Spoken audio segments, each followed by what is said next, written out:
ঢাকা কলেজের ঐতিহ্যবাহী দেয়াল ভেঙে ব্যাংকের বুথ, তীব্র সমালোচনার ঝড়। নিউ মার্কেট এলাকা ও কলেজের আশেপাশে ইতোমধ্যে একাধিক এটিএম বুথ রয়েছে। ক্যাম্পাসের দেয়াল ভেঙে নতুন করে বুথ স্থাপনের কোনো যৌক্তিকতা নেই বললেন শিক্ষার্থীরা। ঐতিহ্যবাহী ঢাকা কলেজে দেয়াল ভেঙে ব্যাংকের এটিএম বুথ স্থাপন করা হচ্ছে।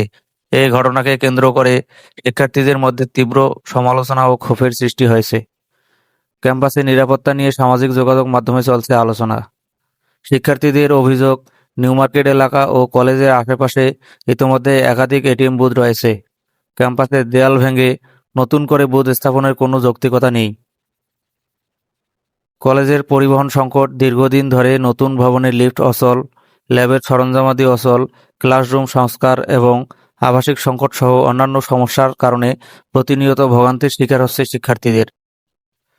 কিন্তু কলেজ প্রশাসনের সেগুলো সমাধানের কোনো খবর নেই। অথচ ক্যাম্পাসকে ঝুঁকিতে ফেলে এটিএম বুথ স্থাপন করছে। এতে ক্যাম্পাসকে নিরাপত্তাহীনতায় ফেলা হচ্ছে বলে মনে করছেন শিক্ষার্থীরা। এক শিক্ষার্থী বলেন, ক্যাম্পাসে আবাসন ও পরিবহনের তীব্র সংকট। নতুন ভবনের আমাদের প্রকৃত সমস্যার সমাধান না করে প্রশাসন উল্টো দেয়াল ভেঙে ক্যাম্পাসের নিরাপত্তা ঝুঁকিতে ফেলছে। যে এলাকায় আগে থেকেই এত এটিএম বুথ আছে, সেখানে আরও একটি বুথের কি দরকার?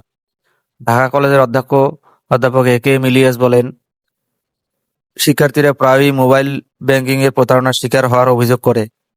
ব্যাংকের বুথ থাকলে তারা নিরাপদে টাকা উত্তোলন ও লেনদেন করতে পারবে। এটি সম্পূর্ণ শিক্ষার্থীদের স্বার্থে করা হচ্ছে। যদি শিক্ষার্থীরা না চায় তাহলে এটি হবে না। নতুন নতুন আপডেট পেতে আমাদের সঙ্গেই থাকুন।